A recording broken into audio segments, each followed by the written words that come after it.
नमस्कार दोस्तों, स्वागत है आपका हमारे YouTube चैनल शिक्षा महादान में। आज का चैप्टर है linear equation in two variables. ये क्लास 9 का चैप्टर नंबर 4 है।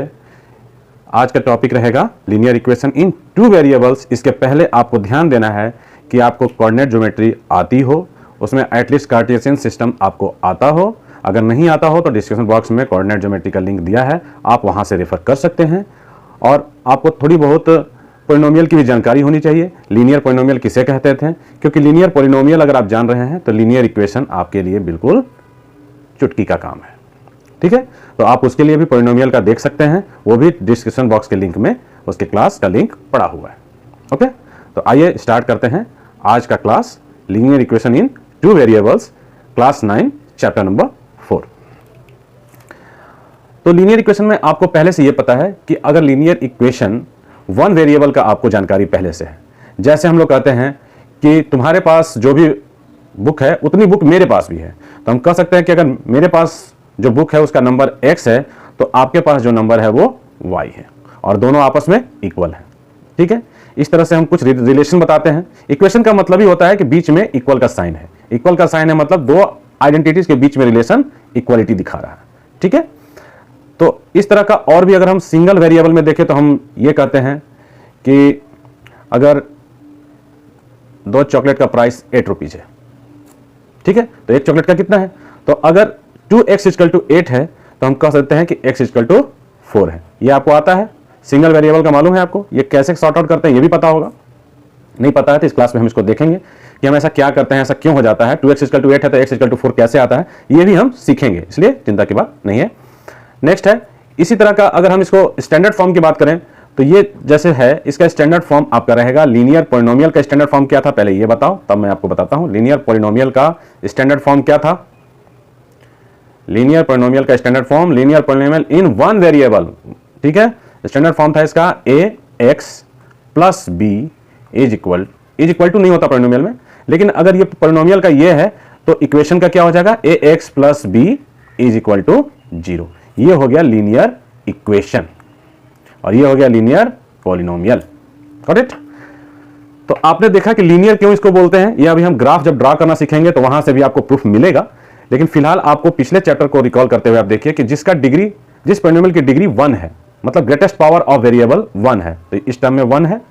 ठीक है, x के ऊपर कोई पावर शो नहीं हो रहा है, इट मींस इसका पावर 1 होगा, तो इस पॉलिनोमियल की डिग्री भी 1 है। और जिस पॉलिनोमियल की डिग्री 1 होती है उसे हम लीनियर पॉलिनोमियल कहते थे।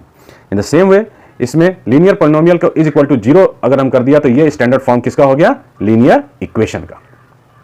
Linear equation in one variable, यहां वेरिएबल कितने हैं, one variable, only one variable is there, that's what is called linear equation of one variable. Okay, let's see next क्या है।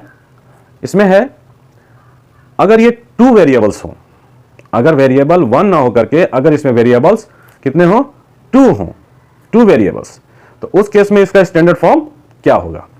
तो देखिए ax तो रहेगा plus second variable if y considered है देन by एंड कांस्टेंट तो रखना है plus c is equal to 0। ये जो आपका होगा स्टैंडर्ड फॉर्म, ये स्टैंडर्ड फॉर्म होगा इसका linear equation in two variables. Two variables इसमें आपको दिखाई पड़ रहे होंगे, इधर x एंड y, ये टू वेरिएबल्स का हो गया। ये स्टैंडर्ड फॉर्म है linear equation in two variables का। ठीक है, इसमें हमने दो चीजें सीखी, लीनियर पॉलिनोमियल का क्या स्टैंडर्ड फॉर्म था, लीनियर पॉलिनोमियल के स्टैंडर्ड फॉर्म से भी हमने लीनियर इक्वेशन का भी स्टैंडर्ड फॉर्म देख लिया in one variable and two variable as well. ठीक है, now come to the next point कि इसे हम लीनियर क्यों कहते हैं। जैसे पिछली क्लासेस में मैं कहा कि डिग्री 1 है तो लीनियर पॉलिनोमियल कहना, अभी मैं बता रहा हूं कि लीनियर पॉलिनोमियल है, उसमें अगर इक्वेशन का फॉर्म ले लिया तो वो लीनियर इक्वेशन है। ठीक है, लेकिन इसे हम लीनियर क्यों कहते हैं ये हम अभी नेक्स्ट के कुछ क्लासेस में सीखेंगे।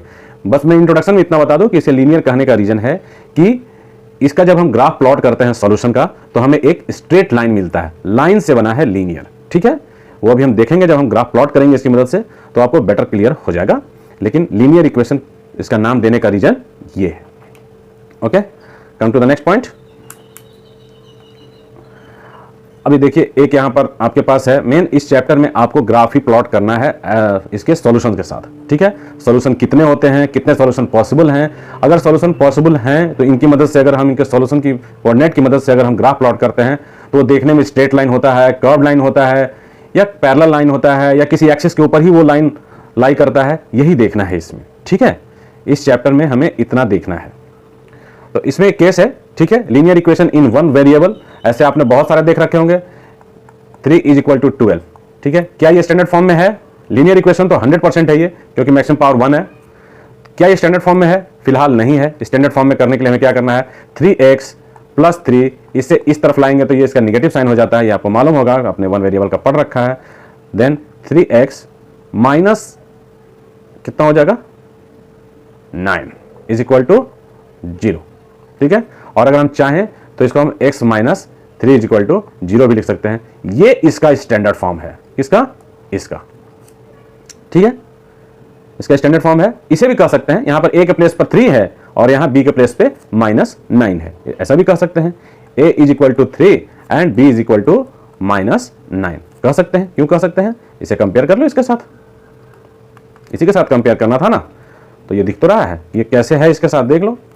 a के प्लेस पर 3 है और b के प्लेस पे -9 है, = 0 हो गया। यहां पर = 0 नहीं था, इसलिए स्टैंडर्ड फॉर्म में हम a और b का हम वैल्यू नहीं बता सकते थे, इसलिए। लेकिन जब हमने इसे 0 कर दिया तो अब हम कंसीडर कर सकते हैं कि यहाँ x का कोएफिशिएंट a है वो 3 है और यहाँ पर b जो कांस्टेंट है वो -9 है, ठीक है।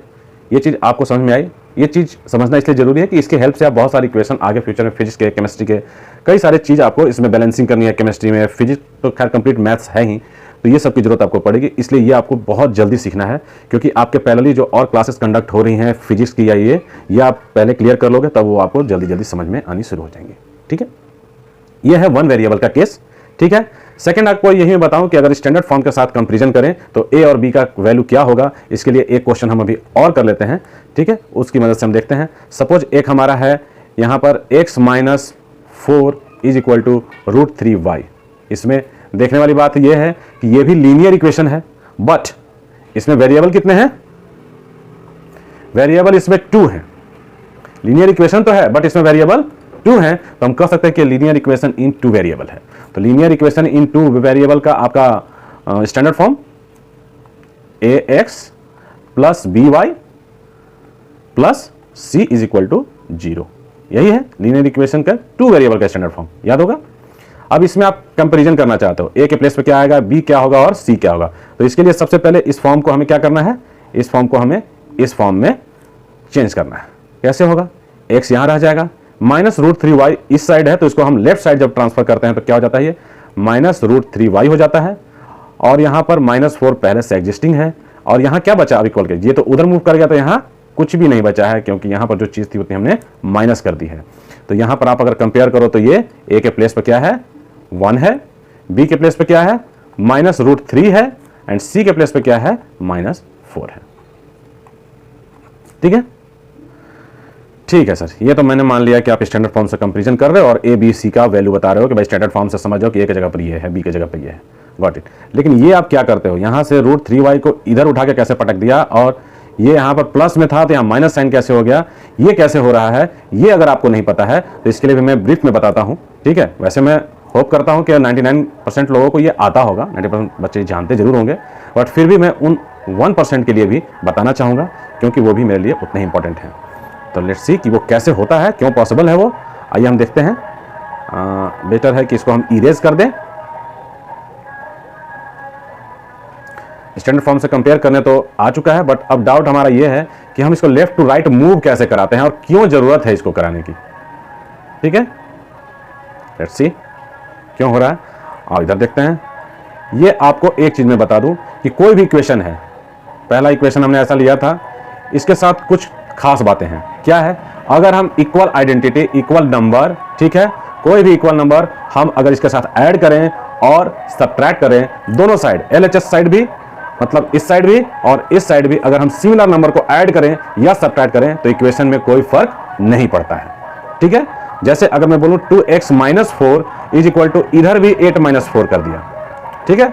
आप अगर इस चीज को नोटिस करो, ठीक है, एक मिनट, ये हाँ, अगर आप इस चीज को नोटिस करो कि मैंने यहाँ -4 किया इस साइड भी और इस साइड भी। पहले इक्वेशन ये था -2x और 8 था, अभी मैंने ये 4 4 दोनों साइड में सब्ट्रैक्ट कर दिया। ठीक है, लिख सकते हैं सब्ट्रैक्टिंग बोथ साइड बाई 4 हमने दोनों तरफ सब्ट्रैक्ट कर दिया है। तो इक्वेशन में कोई फर्क पड़ेगा? अगर ये इक्वेशन ऐसा फॉर्म ले ले अब इज इक्वल टू 4, कोई फर्क पड़ रहा है इक्वेशन में? इक्वेशन में कोई फर्क नहीं पड़ रहा है। ठीक है, इस केस में भी हम सॉल्व किए थे तो x का वैल्यू 4 आया था, और इस केस में भी अगर हम करेंगे तो x का वैल्यू 4 ही आएगा। ये निगेटिव साइन इधर 8 हो जा रहा है और x इक्वल टू यहाँ भी 4 आ रहा है। मतलब हम अगर इक्वल नंबर सब्ट्रैक्ट कर रहे हैं तो कोई फर्क नहीं पड़ रहा है। ठीक है, तो एक्चुअली में हम यही काम कर रहे होते हैं। ठीक है, हम काम यही कर रहे होते हैं, लेकिन जैसे यहाँ पर हमारा ये था कि हमने यहाँ पर -4 किया, फिर क्वेश्चन है कि आपने यहाँ पर जो स्टेप एक लिखा 2x को बोलते हैं 4 को उधर भेज दिया, 4 को कुछ उधर नहीं भेज रहा है भाई। ठीक है, यहाँ पर हम अब अभी अगर इस प्लेस पे हम ये कर दें एडिंग क्या हो गया, बोथ साइड क्या हम ऐड करने वाले हैं 4। ठीक है, बोथ साइड अभी हमने 4 ऐड कर दिया, क्या हो जाएगा इससे फर्क? 2 - 4 था, यहाँ +4 कर दिया है, और इस साइड भी मुझे एक +4 करना है। ये कैंसिल होगा, ये नेक्स्ट स्टेप जो मैं वहां लिखा था ये हुआ, सेम चीज हो रहा है। बट मैंने सिर्फ ये बोला कि ये -4 है, इधर जाके +4 हो गया तो 4 4 8 हो गया, मैंने ऐसे बोला, लेकिन एक्चुअली में प्रोसेस यही हो रहा है। ठीक है, प्रोसेस यही हो रहा है। बट इसको हम लोग क्या यूज कर रहे हैं कि यहां पर 2x - 4 = 4 है, तो हमने कहा कि 2x को इधर छोड़ दो और इस 4 को उठा के इधर ले जाओ। तो माइनस साइन के साथ था तो उधर जाकर ये प्लस साइन के साथ हो जाएगा। ठीक है, मतलब ये 4 पहले से था और इधर से जो उठ के आया है -4 जो यहां था, ये इधर जब लैंड कर रहा है तो ये +4 बन के लैंड कर रहा है। यही बोला, सेम चीज, x = 8, ये दोनों सेम चीज है। ठीक है, तो इसी प्रॉपर्टी का हम यूज करके इक्वेशन को सिंप्लीफाई करते हैं। बोथ साइड हम अगर इक्वल नंबर ऐड करें और सब्ट्रैक्ट करें तो इक्वेशन के वैल्यू में कोई चेंज नहीं आता है। इन द सेम वे, ध्यान देने वाली एक और बात है, इन द सेम वे अगर हम सेम नंबर से मल्टीप्लाई या डिवाइड करते हैं तो इस केस में भी कोई फर्क नहीं पड़ता है। कैसे नहीं पड़ता है? जैसे ये 2x = 8 बहुत देर से चल रहा है, इसी को कंसीडर करते हैं।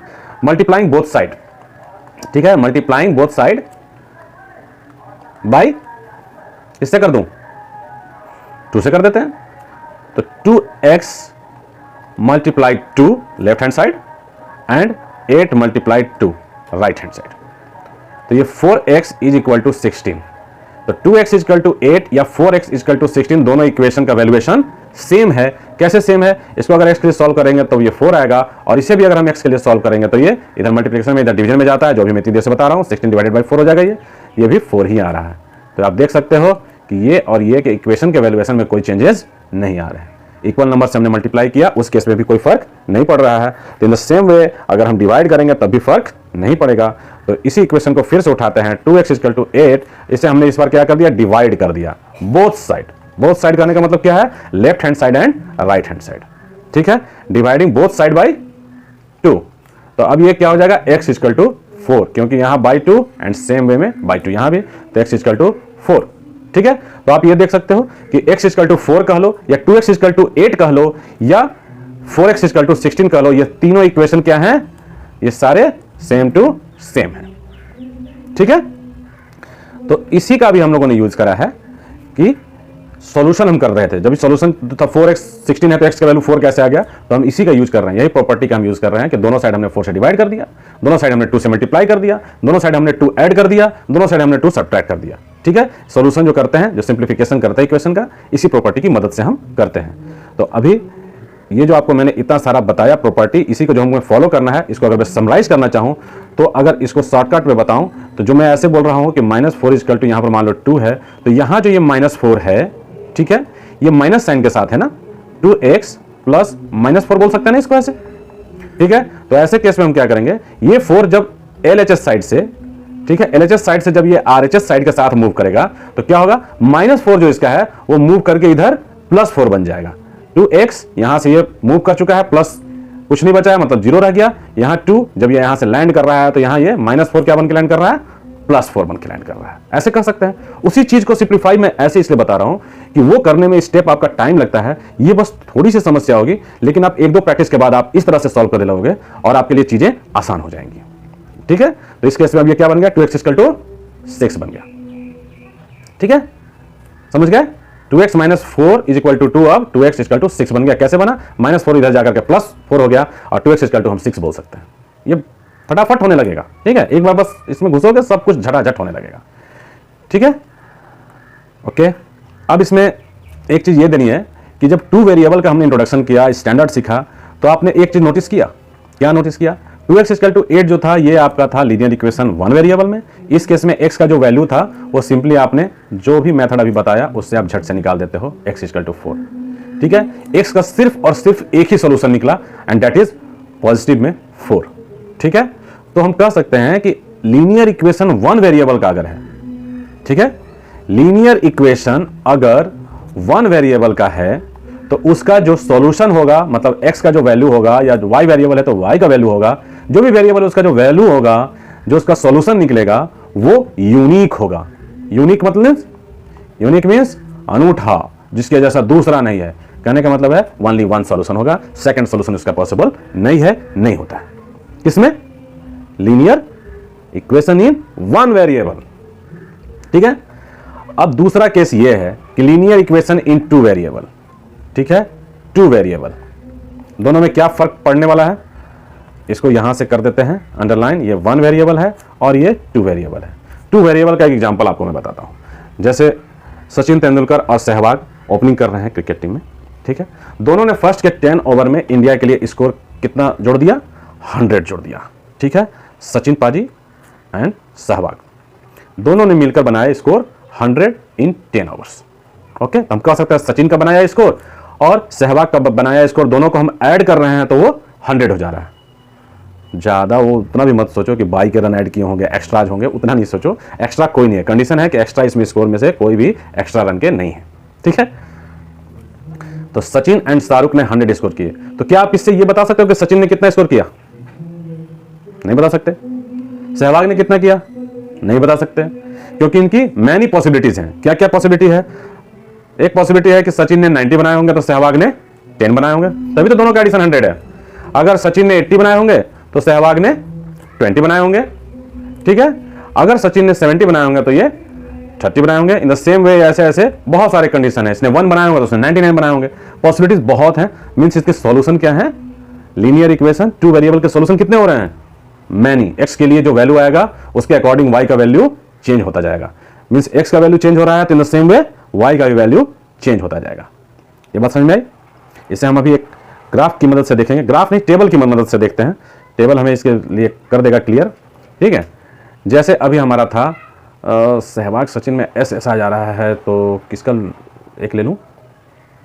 विराट का ले लेता हूं। विराट प्लस सचिन, 2 वेरिएबल हैं। v जो वेरिएबल है वो विराट का बनाया हुआ स्कोर है एंड s वेरिएबल जो है वो सचिन का बनाया स्कोर है। दोनों ने बनाए हैं 100 रन, ठीक है। एक्स्ट्रा का कोई रन नहीं है। अब इसमें केस है कि 2 कंडीशन है। क्या है?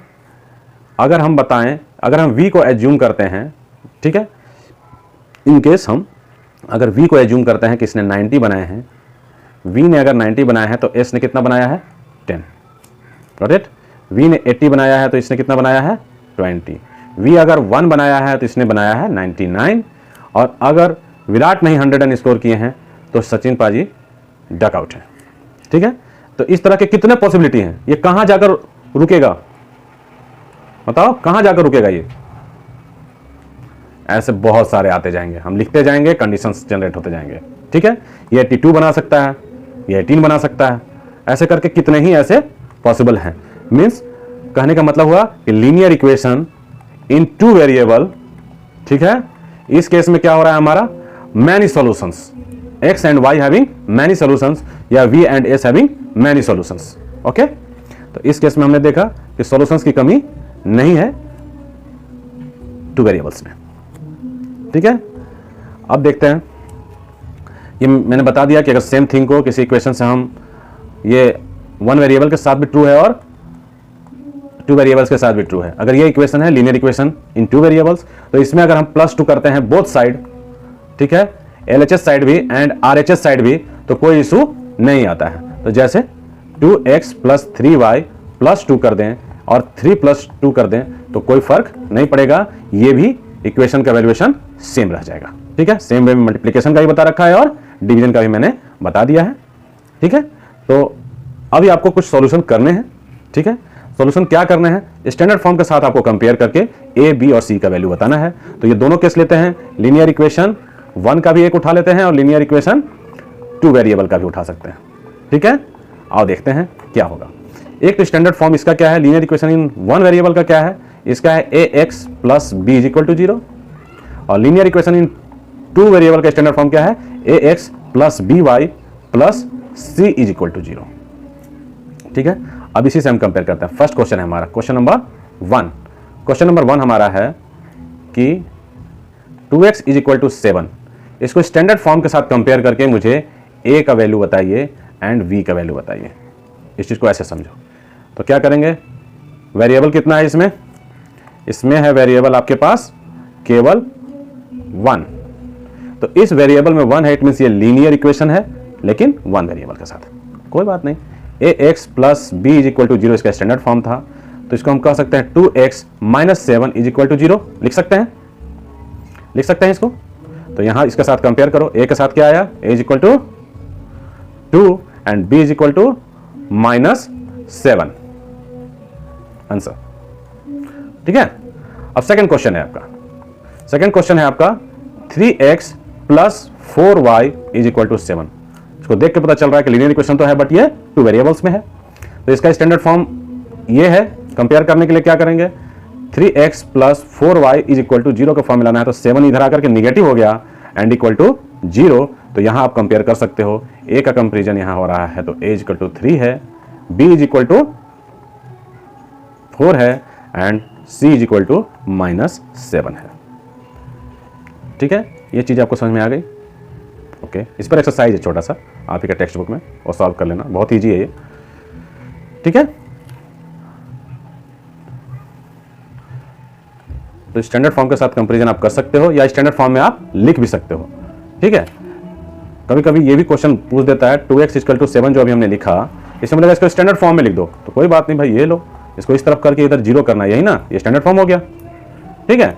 कभी कभी ये आपको दे देगा अजीबोगरीब कर देगा, x by 2 minus y by 4 is equal to 7, इसको लिखो स्टैंडर्ड फॉर्म में। तो स्टैंडर्ड फॉर्म में लिखने के लिए हमें तो इस फॉर्म में लिखना है ना।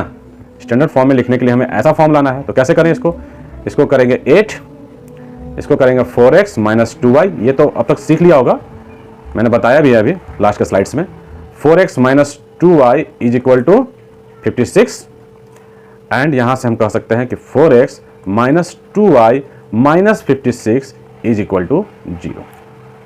एक स्टैंडर्ड फॉर्म का फॉर्म ये भी है इसका, ठीक है। इसको हमने यहां पर स्टैंडर्ड फॉर्म में ऐसे लिख दिया, ठीक है। आप चाहो तो इसको सिंप्लीफाई भी कर सकते हो थोड़ा, ठीक है। सिंप्लीफाई कैसे, इसमें 2 कॉमन फैक्टर इसमें भी है, इसमें भी है, इसमें भी है, 2 को आउट कर दिया तो क्या बचा, 2x माइनस y माइनस 56 का हाफ, ठीक है, इज इक्वल टू 0। ये 2 से बोथ साइड हमने कर दिया डिवाइड, 0 को तो कोई फर्क नहीं पड़ा, 0 रह गया, लेकिन ये भाई साहब कैंसिल हो गए और जो इक्वेशन बचा वो 2x minus y minus 28 is equal to 0। Standard form, ये इस फॉर्म में भी स्टैंडर्ड फॉर्म लिख सकते हैं हम लोग, ठीक है, डन। तो चलो ये बहुत ही सिंपल है, मेन जो है आपको कोऑर्डिनेट ज्योमेट्री के साथ इसको लिंक करना है, वो आपको समझना है, ठीक है। मैनी सॉल्यूशंस होते हैं, वो आपने देख लिया सचिन और उसके केस में, ठीक है। तो अब देखो कि हम ग्राफ कैसे प्लॉट करेंगे, ठीक है। लीनियर इक्वेशन के 2 वेरिएबल का हम ग्राफ कैसे प्लॉट करते हैं। तो अभी जैसे सचिन और उसका केस याद होगा आपको, सचिन एंड विराट का, विराट चेंज करने का रीजन था कि उसका नाम एस से नहीं था, तो वो वेरिएबल अगर इसको एस बता दें और इसको वी बता दें तो हमारा स्कोर आया था, दोनों ने मिलकर कितना स्कोर किया था, दोनों ने मिलकर 100 रन्स बनाए थे। तो 100 रन्स के हिसाब से दोनों का अगर पॉसिबिलिटी है कि अगर सचिन ने बनाए हैं कितने, सचिन ने अगर बनाए हैं 90 तो विराट ने बनाए हैं 10, क्योंकि हमारे पास कंडीशन क्या है, s प्लस वी इज इक्वल टू 100 का कंडीशन है, दोनों ने मिलकर इतना स्कोर किया है। तो अगर सचिन ने 90 किया तो विराट ने ऑब्वियसली 10 ही किया होगा। सेम वे में एक और पॉइंट उठा लेते हैं, अगर सचिन ने 80 बनाए होंगे तो विराट ने कितने बनाए होंगे, 20 बनाए होंगे। कुछ अजीबोगरीब देता हूं, है ना, ताकि आपका डाउट भी क्लियर हो। सचिन ने 25 बनाए हैं, तब विराट ने कितने बनाए हैं, 75। अच्छा, कुछ कंफ्यूजन नहीं हुई। तो ऐसे बहुत सारे पॉसिबिलिटी आए थे हमारे, मैनी सॉल्यूशंस थे। अगर इनके हेल्प से हम ग्राफ एक ड्रा करें, ग्राफ में हम जैसे x y z लेते थे, अगर हम इसको कुछ ऐसा ले लें कि इधर रन तो हमेशा पॉजिटिव में बना होगा। कोऑर्डिनेट ज्योमेट्री में देखना, ये चलता है पॉजिटिव साइड में, ये चलता है पॉजिटिव साइड में, ये चलता है एरो इधर नीचे जाता है तो निगेटिव क्वाड्रेंट में एंटर कर जाते हैं हम लोग, इधर भी निगेटिव है। तो अभी रन जो स्कोर बना होगा माइनस में तो रन बनाएगा नहीं, तो मतलब हमें मतलब सिर्फ इस पॉजिटिव और इस पॉजिटिव से। अब है हमारे पास कितनी पॉसिबिलिटीज आई थी। एक आई थी कि अगर हम जो सचिन ने स्कोर किए हैं उसको अगर हम वाई एक्सिस पे शो कर रहे हैं, यहां पर हम किसका शो कर रहे हैं, सचिन का स्कोर शो कर रहे हैं किधर, वाई पे, और एक्स एक्सिस पे हम शो कर रहे हैं विराट का मार्क्स रन। ठीक है, तो मैंने कहा सचिन ने अगर 80 बनाए होंगे तो सचिन पाजी 80 बनाए होंगे, मान लो कि 20, 40, 60, 80। सचिन इस पॉइंट पर रन बनाया है। विराट कितना बनाया है, विराट उस समय 20 ही बनाएगा। ठीक है, तो आपने देखा सचिन ने ये बनाया तो इसने ये बनाया। ठीक है, ओके। तो अगर इसकी मदद से अगर हम ग्राफ ड्रा करें तो ये पॉइंट शो कर रहा है कि सचिन ने कितने बनाए और विराट ने 20 बनाए हैं और सचिन ने 80 बनाए हैं। कोऑर्डिनेट ज्योमेट्री आपने पढ़ा होगा। तो ये पॉइंट जो आपका है, इसका भी कलर चेंज करते हैं अदरवाइज ये कंफ्यूजन कर सकता है। ये पॉइंट शो कर रहा है कि सचिन ने 80 बनाए हैं और विराट ने 20 बनाए हैं। ठीक है, सेम वे नेक्स्ट कंडीशन क्या था, सचिन ने 80 स्कोर 80 का ही तो किया मैंने, अभी 90 का किया ही नहीं, 80 का किया था, नो इशू।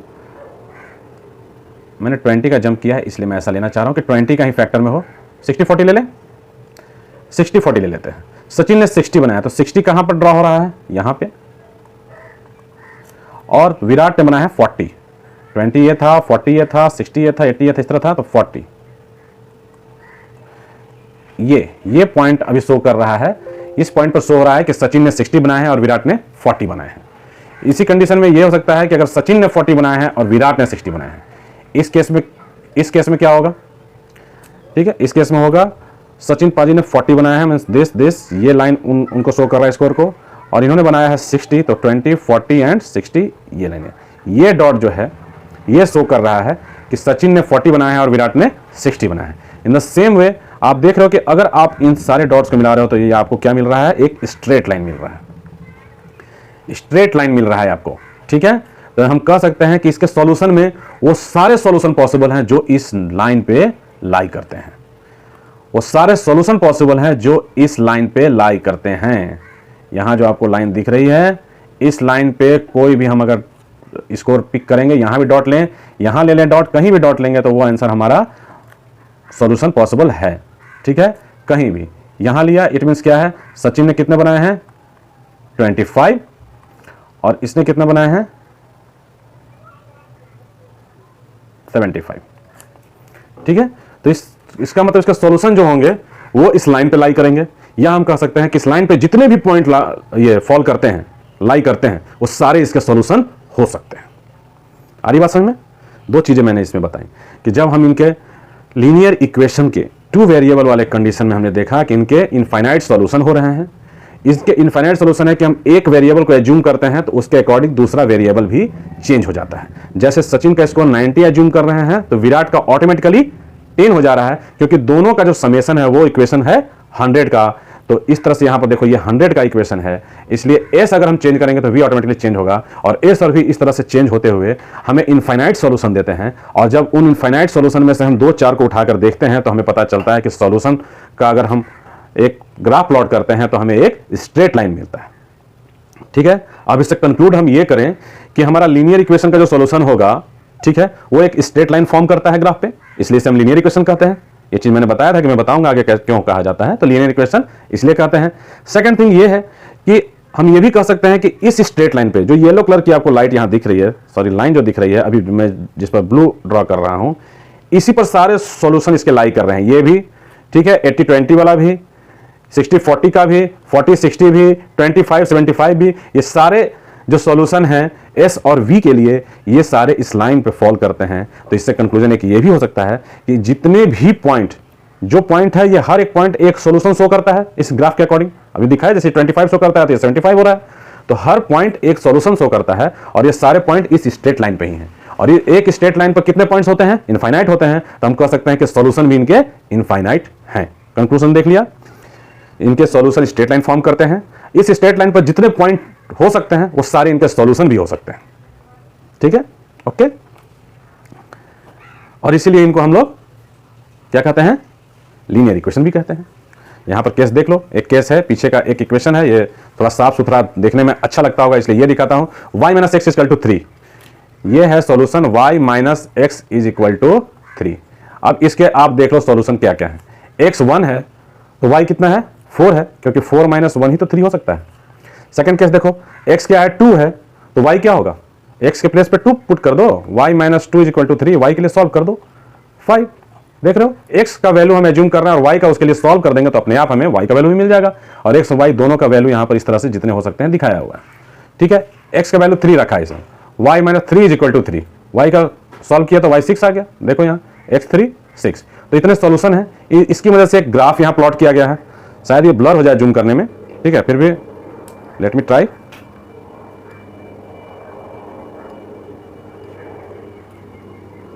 ये देखो जितने भी अपने थे सॉल्यूशन यहां पर आप देख सकते हो, 1 2 3 1 2 3 4 5 6 इस तरह से है। इक्वेशन में ग्राफ ऐसे प्लॉट करते हैं, है ये एक्स एक्सिस पे है, ये हमारा वाई एक्सिस है,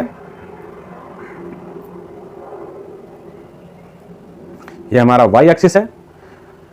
तो अब देखो कि यहां पर जब एक्स का वैल्यू क्या था, एक्स का वैल्यू कितना था, 4 था, तो वाई का क्या था वैल्यू, 1 था। ठीक है, x का वैल्यू हम लोग पहले लिखते हैं कोऑर्डिनेट में, x 1 था तो y 4 था, x 2 था तो y 5 था, x 3 था तो y 6 था ना, नहीं था, ये क्या था, x 1 था तो y 4 था, x 2 था तो y 5 था, और x अगर 3 है तो y 6 है। इसी तरह से कितने भी सॉल्यूशन पॉसिबल हैं, और वो सारे जो सॉल्यूशन हैं वो कहां जा रहे हैं, ये जितने भी सॉल्यूशन हैं वो सारे इस स्ट्रेट लाइन पे फॉल कर रहे हैं। कह सकते हैं कि यहां पर जो डॉट हमारा आ रहा है, ये डॉट भी हमारा, ब्लैक कर देता हूं दिखेगा ब्लू पे, ये भी एक सॉल्यूशन देगा, ये भी एक सॉल्यूशन देगा, ये पॉइंट भी एक सॉल्यूशन देगा। तो इसका बताओ ये क्या सॉल्यूशन है, जरा देख के बताओ। y इक्वल टू 9 है, ये क्या हो रहा है, हाँ x का यहां पर क्या वैल्यू है, x का वैल्यू यहां पर देखो 6 है, 6, एंड y का वैल्यू क्या है 9, ये भी एक इसका सॉल्यूशन है, x equal to 6 and y equal to 9। अब मैं ग्राफ से बता रहा हूं, मैं कैलकुलेशन इस पर करूंगा ही नहीं, अब सीधा ग्राफ से मैं बताता हूं सॉल्यूशन क्या होगा। नेगेटिव साइन में भी ये हो सकता है, लेट मी चेक। मान लो कि ये सॉल्यूशन इस लाइन पर फॉल कर सकता है, जैसा हमने कहा था कि इस लाइन पर फॉल करेगा। सपोज ये फॉल यहां कर रहा है, इस लाइन पर बताओ क्या सॉल्यूशन है। y कितना है -3 और x कितना है -4, x कितना है -4 नहीं है, ये 4 और 6, ये 6 है और ये 5 है, मतलब 5.5 जैसा है, 5.5, एंड y कितना हो जाएगा 3, दिख रहा है -3। तो इस स्ट्रेट लाइन पे हम कहीं भी सॉल्यूशन हो सकता है, ये सॉल्यूशन और भी आगे जा सकता है, ये सॉल्यूशन और भी आगे जा सकता है, क्योंकि लाइन इनफाइनाइट होता है तो सॉल्यूशन भी इसके इनफाइनाइट हो गए। आगे बात समझ में, इस ग्राफ से काफी कुछ क्लियर हुआ है। एक और ग्राफ देख लो आप, इधर एक इक्वेशन इन्होंने एज्यूम किया है, y is equal to 4 minus 2x। इसकी मदद से ये एक सॉल्यूशन निकाला गया है, x का वैल्यू 2 रखा है, तो y का क्या होगा, x का वैल्यू 2 से सब्स्टिट्यूट कर दो, y का वैल्यू हो गया 0। तो आप देख सकते हो कि x जब 2 है तो y 0 है, x जब 0 है तो y 4 है, और x जब 1 है तो y 2 है। अब इन 3 सॉल्यूशंस के मदद से मैं ग्राफ ड्रा करता हूं, और फिर हम देखते हैं उस ग्राफ को देखकर और भी सॉल्यूशन हम इधर लिख सकते हैं कि नहीं, ये आप बताना। ठीक है, इधर और भी पॉसिबल है क्या, आप बताना। ठीक है, तो लेट मी सी, जूम करते हैं इसको फिर से, ग्राफ आपको अच्छे से दिखे। ये है case x equal to 2, x is equal to 2 कहां है, ये सॉरी x2 यहां है, x ये है, x एक्सिस लिख देता हूं, x एक्सिस हॉरिजॉन्टल लाइन होता है, ये y होता है। ठीक है, x इज इक्वल टू यहां पर 0 है, ओहो ये graph, x is equal to 2 then y is equal to 0। देखो y यहां पर कितना वैल्यू है इसका, यहां 0 है, यहां 1 हुआ है, तो y का वैल्यू यहां पर, ये इसने थोड़ा मिस्टेक कर दिया है, ये यहां पर ये नहीं होगा। ठीक है, x का वैल्यू यहां 2 है और y का वैल्यू 0 है। ठीक है, ये इनवर्स लिख दिया था, मिस्टेक है यहां पे, x जो है वो 2 होगा और y होगा 0। ठीक है, वो सॉल्यूशन कौन सा शो कर रहा है, ये फर्स्ट वाला जो सॉल्यूशन है वो डॉट यहां से हो रहा है,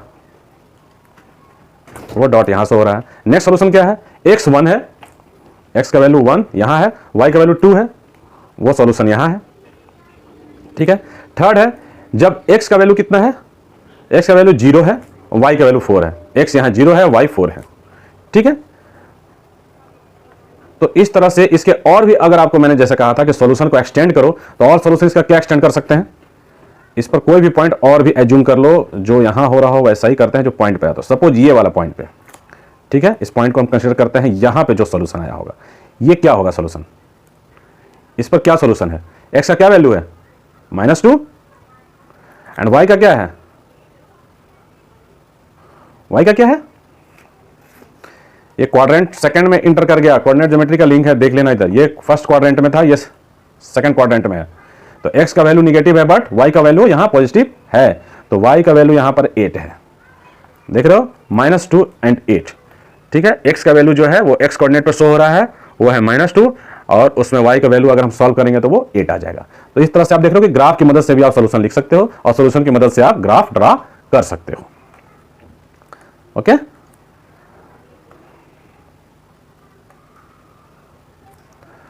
I think I am clear. ठीक है, बहुत इंटरेस्टिंग है ये। एक और है y equal to x, y equal to x, तो x 2 है तो y भी 2 है, x 5 है तो y भी 5 है। ठीक है, तो इस केस में भी हम ग्राफ ड्रा कर सकते हैं। यहां पर देखो, इस डॉट पर x 2 है, y भी 2 है, ये 5 है, ये भी 5 है। यहां के लिए आप बताओ कोई भी एक,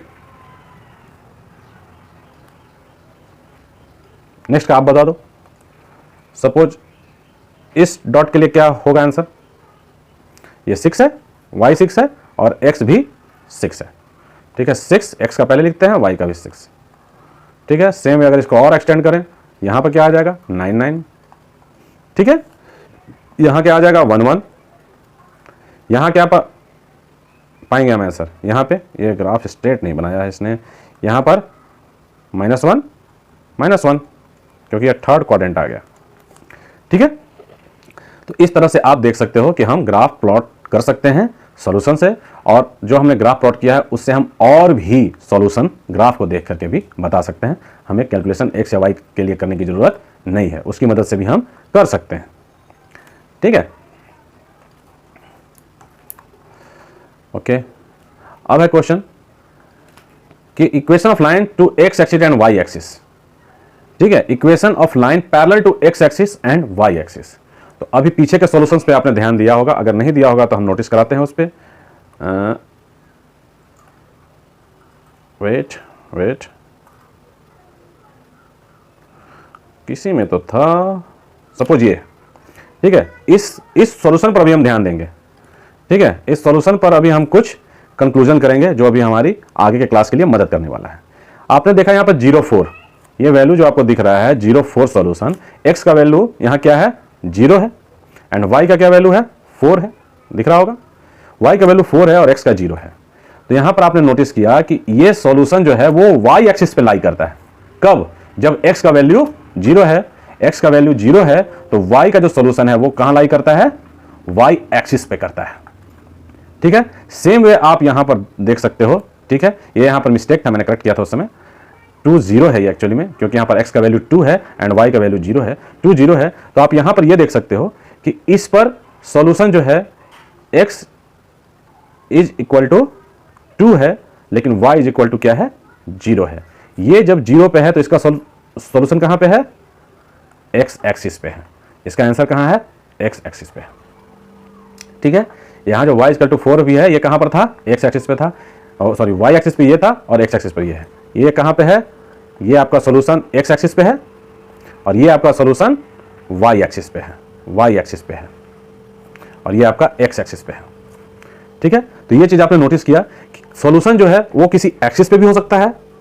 ठीक है, आइदर x पे भी हो सकता है और y एक्सिस पे भी हो सकता है। इन द सेम वे एक पॉसिबिलिटी ये भी है कि कभी कभी सॉल्यूशन जो है, ठीक है, वो इस तरह से इंक्लाइंड या इंक्लाइंड ना होकर के किसी एक्सिस के पैरेलल भी हो सकता है। पॉसिबल है, किसी एक्सिस के ये पैरेलल भी हो सकता है, ये y एक्सिस के पैरेलल है, कभी कभी सॉल्यूशन x एक्सिस के भी पैरेलल हो सकता है। पॉसिबल है, हो सकता है। ये एग्जांपल से भी आपको बहुत सारा एग्जांपल आप लोगे तो एक ना एक में आपको ऐसा मिलेगा। तो एक दो एग्जांपल हम यहां पर डिस्कस करेंगे जिससे आपको पता चलेगा। ठीक है, ग्राफ प्लॉट करने आपको आ चुका है सॉल्यूशन से। सपोज x - 2, ठीक है, x - 2 is equal to suppose 0। ये वन वेरिएबल का एक इक्वेशन है, इसमें आपको एक ग्राफ प्लॉट करना है। ठीक है, वन वेरिएबल का है, ध्यान देना, ये इक्वेशन वन वेरिएबल का है। मैं इसलिए अभी एम्फेसाइज कर रहा हूं कि अभी हम क्या करने वाले हैं, वन वेरिएबल को भी हम प्लॉट पे शो करेंगे एक्स और वाई कोऑर्डिनेट दोनों के साथ। वन वेरिएबल का है तो वाई कोऑर्डिनेट कहां से आया, इस चीज को समझने के लिए मैं ये आपको प्लॉट दे रहा हूं, एक प्लेटफॉर्म है, इसको ध्यान देना। यहां लीनियर इक्वेशन है वन वेरिएबल का, ठीक है। तो एक्स का वैल्यू क्या है, यहां पे 2 है, एक्स का वैल्यू यहां पर क्या है 2 है, लेकिन वाई का वैल्यू यहां पर क्या है, ये तो वन वेरिएबल का है, तो वाई का तो कोई यहां पर मतलब नहीं बनता, तो मतलब हम बन नहीं रहा है, लेकिन हम इसका मतलब अभी निकालने वाले हैं। कैसे, अगर हम माने कि ये x - 2 जो है ये देखने में तो आपको वन वेरिएबल लग रहा है, ये बहुत ही इंपॉर्टेंट है, ठीक है। देखने में आपको ये क्या लग रहा है कि ये वन वेरिएबल का इक्वेशन है, इसको मैं टू वेरिएबल के इक्वेशन के स्टैंडर्ड फॉर्म में लिखूं, क्या है स्टैंडर्ड फॉर्म उसका, ax + by + c = 0, यही है ना। आओ झट से चेंज कर देता हूं, x + 0y 0.y कर सकते हैं, प्लस -2। इसी इक्वेशन को मैंने लिखा है ऐसे। डाउट है, कोई डाउट है, कुछ नहीं, इसका मतलब 1 मल्टीप्लाइड यहां भी कर सकता है, कोई डाउट है इसमें, नहीं है। तो यहां पर क्या हो गया, सिंगल वेरिएबल वाले को मैं जब टू वेरिएबल के फॉर्म में लिख रहा हूं तो a का वैल्यू क्या है 1 है, b का वैल्यू क्या है 0 है, एंड c का वैल्यू -2 है। तो आपने देखा कि मैंने वन वेरिएबल के इक्वेशन को भी टू वेरिएबल के फॉर्म में यहां पर लिख दिया, ठीक है। तो यहां पर अगर ये टू वेरिएबल का है तो अब x और y के लिए अभी कितने सॉल्यूशन हो जाएंगे, अब इसके यहां पर सिंगल वेरिएबल जब था x - 2 = जब 0 था, तब यहां पर x का कितना सॉल्यूशन था 1 and only 1 solution is there, ठीक है। लेकिन जब मैं इसको चेंज ओवर करके इसको मैंने टू वेरिएबल के फॉर्म में जब लिख दिया, ठीक है, जब टू वेरिएबल के फॉर्म में लिख दिया इक्वेशन, अब ये लीनियर इक्वेशन टू वेरिएबल के फॉर्म में है, तब x और y, ठीक है, x और y के लिए कितने सॉल्यूशन अब होंगे, इनफाइनाइट, बहुत सॉल्यूशन होंगे। अभी देखा पीछे हमने कि एक स्टेटमेंट पर कितने डॉट्स आ रहे थे, वो सारे डॉट सॉल्यूशन थे इनके, तो अब इनका सॉल्यूशन x और y का इनफाइनाइट है, ठीक है। तो थोड़ा भीड़ को यहां कम करते हुए फिर से देखते हैं, ठीक है।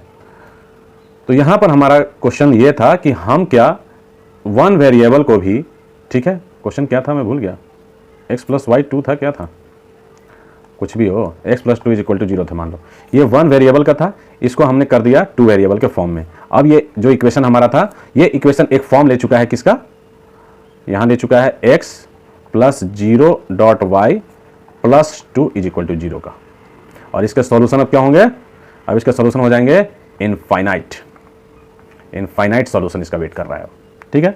अगर सेम वे में y + 3 = 0 हो गया, एक और इक्वेशन कंसीडर करते हैं, तो इसको अगर हम स्टैंडर्ड फॉर्म में लिखेंगे क्या करेंगे, x के मल्टीप्लाई में रहेगा, इसका कोएफिशिएंट 0 रहेगा, प्लस y का तो 1 रहेगा, और c के प्लेस पे 3 रहेगा = 0। अब ये भी क्या हो गया, टू वेरिएबल के फॉर्म में हो गया, और इसका भी सॉल्यूशन अब जो वेट कर रहा है वो इनफाइनाइट वेट कर रहा है, ठीक है। वन वेरिएबल के इक्वेशन को हमने टू वेरिएबल के फॉर्म में लिखा, ठीक है। अब टू वेरिएबल के फॉर्म में हम क्यों लिख रहे हैं, क्योंकि हमें प्लॉटिंग करने के लिए, ग्राफ पे सॉल्यूशन शो करने के लिए x और y कोऑर्डिनेट दोनों चाहिए, दोनों वेरिएबल चाहिए। इधर वो वेरिएबल x और y हो, ये जरूरी नहीं, वो SV भी हो सकता है, PQ भी हो सकता है, ST भी हो सकता है, जो भी हो, दो वेरिएबल हो, और दोनों वेरिएबल को हम अलग अलग एक्सिस पे शो करेंगे, एक को हम x एक्सिस पे शो करेंगे और एक को y एक्सिस पे शो करेंगे, ठीक है। इसके लिए हमने इसको यहां पर सिंगल वेरिएबल वाले इक्वेशन को हमने टू वेरिएबल के फॉर्म में लिख दिया, ठीक है। बाकी आपको ग्राफ के बारे में तो आइडिया है ही कि y एक्सिस होता है वर्टिकल लाइन और x एक्सिस होता है हॉरिजॉन्टल लाइन, ठीक है। और इसके सॉल्यूशन कभी x पॉजिटिव, कभी y पॉजिटिव, कभी x नेगेटिव, तो y पॉजिटिव, कोई भी कॉम्बिनेशन हो सकता है। और जैसे इसका होता है कार्टेशियन सिस्टम, आपको याद होगा, नहीं याद हो तो मैं अगेन कहता हूं कि कोऑर्डिनेट ज्योमेट्री का लिंक पड़ा है, वहां से आप जाके कार्टेशियन सिस्टम को देख सकते हो। तो आपका जिस भी क्वाड्रेंट में सॉल्यूशन पड़ता हो, जैसे ये फर्स्ट क्वाड्रेंट में अगर सॉल्यूशन पड़ता हो, सेकंड में पड़ता हो, थर्ड में पड़ता हो, या फोर्थ में पड़ता हो, ये लाइन कहीं तो जाएगी ना। ये अगर सॉल्यूशन है ये पिंक वाला, तो ये देखो यहाँ पर ये y एक्सिस पॉजिटिव पर भी पड़ रहा है और y एक्सिस नेगेटिव पर भी पड़ रहा है, ठीक है। तो y का सॉल्यूशन यहाँ पॉजिटिव भी हो सकता है और y का सॉल्यूशन यहाँ नेगेटिव भी है, ठीक है। तो ये सब आपको कार्टेशियन सिस्टम में आपको क्लियर हो जाएगा, ठीक है। तो अभी ज़्यादा टॉपिक को डिविएट ना करते हुए हम इस पर कॉन्सेंट्रेट करते हैं, ठीक है। तो यहाँ पर आपने देखा कि सॉल्यूशन जो है वो एक्स एक्सिस पे भी हो सकता है, वाई एक्सिस पे भी हो सकता है, एक्स एक्सिस के पैरेलल हो सकता है, वाई एक्सिस के पैरेलल हो सकता है, या हो सकता है किसी के पैरेलल ना हो, इंक्लाइंड हो। ठीक है, वो इंक्लाइनेशन ऐसा भी हो सकता है, वो इंक्लाइनेशन ऐसा भी हो सकता है, ऐसा भी हो सकता है, वो इंक्लाइनेशन ऐसा वाई के पैरेलल भी हो सकता है। ठीक है, एक्स के पैरेलल भी हो सकता है। तो ऐसे तमाम पॉसिबिलिटीज हैं सॉल्यूशन के। ठीक है, और ये सब का हम अभी हेल्प से कोऑर्डिनेट्स निकालेंगे, मींस इनका हम सॉल्यूशन निकालेंगे कोऑर्डिनेट ज्योमेट्री के हेल्प से। देखना कैसे झटाझट निकालते हैं। ठीक है, अभी हमने ये भी केस देख लिया कि सॉल्यूशन एक्स के पैरेलल भी हो सकता है और वाई के पैरेलल भी हो सकता है। ये थोड़ा मिसबिहेव कर रहा है, यहां वहां भाग रहा है ये।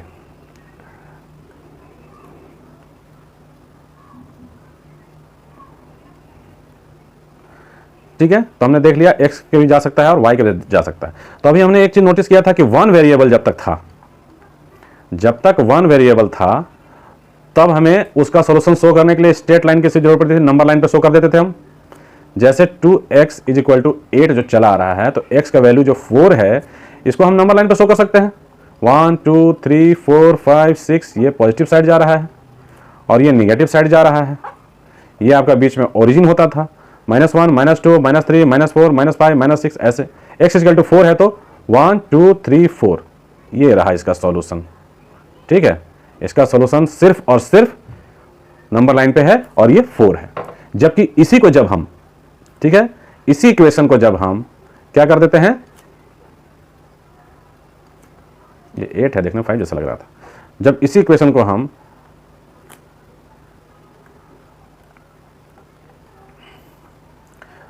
टू वेरिएबल के फॉर्म में लिख देते हैं, 2x + 0y - 8 = 0 जब मैंने इसे लिख दिया, तो अब मुझे बताओ कि x और y के कितने सॉल्यूशन होंगे। जो मैं तब से बता रहा हूं कि अब इनके सॉल्यूशन इनफाइनाइट हो जाएंगे। तो चलो x y के लिए देखते हैं क्या क्या इनके सॉल्यूशन होने वाले हैं। x या y, x का हमने एज्यूम कर लिया सपोज 1, तो y का क्या होगा, सॉल्व करके बताओ। x 1 है मीन्स ये 2 हो गया, y कुछ नहीं है, y का वैल्यू फिलहाल 0 रख लेते हैं, 8, y का वैल्यू 0 है। ठीक है, x का हम कुछ भी वैल्यू रखें, y का वैल्यू तो हर केस में 0 ही होगा क्योंकि इसका कोएफिशिएंट ही 0 है। ये प्रैक्टिकली आपको मैंने यहां शो भी कर दिया। सपोज 1 की जगह पर 2 रख लो, ये 4 हो गया, प्लस y = यहां पर कितना आ गया, 8 आ गया। यहां पर 0 कोएफिशिएंट ऑलरेडी यहां पर वेट कर रहा है इसका, y = फिर से 0। ठीक है, क्योंकि y के साथ जो कोएफिशिएंट 0 है वो इधर के टर्म को ऐसे ही 0 कर देगा। तो x का कोई भी वैल्यू हो, y का 0 ही आने वाला है। तो इसका मतलब इसका अगर हम ग्राफ पर प्लॉट करें तो इसका सॉल्यूशन कहां रहेगा, y का वैल्यू जब 0 होता है तो वो लाइन कहां होती है, सॉल्यूशन कहां होता है, कोऑर्डिनेट ज्योमेट्री जरूर देखना। ठीक है, अगर y का वैल्यू 0 है मतलब ये हमेशा इस पॉइंट को तो छोड़ेगा नहीं और x का वैल्यू बढ़ सकता है। तो इसका मतलब इसका जो सॉल्यूशन होगा वो आइदर x पे होगा या x के पैरेलल होगा। ठीक है, तो x के पैरेलल सॉल्यूशन कब होगा, जब y का वैल्यू हर एक सिचुएशन में 0 रहेगा, जैसा कि मैंने अभी देखा कि यहां पर ऐसा पॉसिबल है। इन द सेम वे अगर एक इक्वेशन लें 2y = अगर मान लो कि 10 ऐसा लें, तो इस केस में हर टाइम अगर हम इसको इस फॉर्म में भी लिखेंगे तो x का वैल्यू क्या आएगा, 0 आएगा, जबकि y का वैल्यू जो है वो चेंज होता रहेगा, लेकिन x का वैल्यू चेंज होने वाला नहीं है। और जब ऐसा केस होगा तो ऐसे केस में क्या होगा, x का जो होगा ये जैसे x के पैरेलल था, ये सॉल्यूशन y के पैरेलल हो जाएगा। जब x कोऑर्डिनेट 0 होता है तो लाइन किसके पैरेलल होती है, x कोऑर्डिनेट 0 रहेगा तो लाइन किसके पैरेलल होगा, y के। और जब y कोऑर्डिनेट 0 होता है तो वो पैरेलल हो जाता है x का। ठीक है, तो इस तरह से हम देख लिए कि सॉल्यूशन अगर हम ग्राफ प्लॉट करें तो अगर y का वैल्यू 0 है तो वो क्या होगा, x के पैरेलल होगा, और जब x का वैल्यू 0 आएगा हर केस में तो उसके सॉल्यूशंस के जो लाइन होंगे वो y के पैरेलल होंगे। Got it. तो इस तरह से ये आपका चैप्टर होता है खत्म और आपको प्रैक्टिस करने की जरूरत है। इसका सॉल्यूशन मैं सॉल्व कराऊंगा, साथ साथ भी सॉल्व करेंगे और आपको कुछ मैं अपनी तरफ से PDF भी लिंक में दे दूंगा, आप वहां से भी सॉल्यूशन करके प्रैक्टिस कर लेना।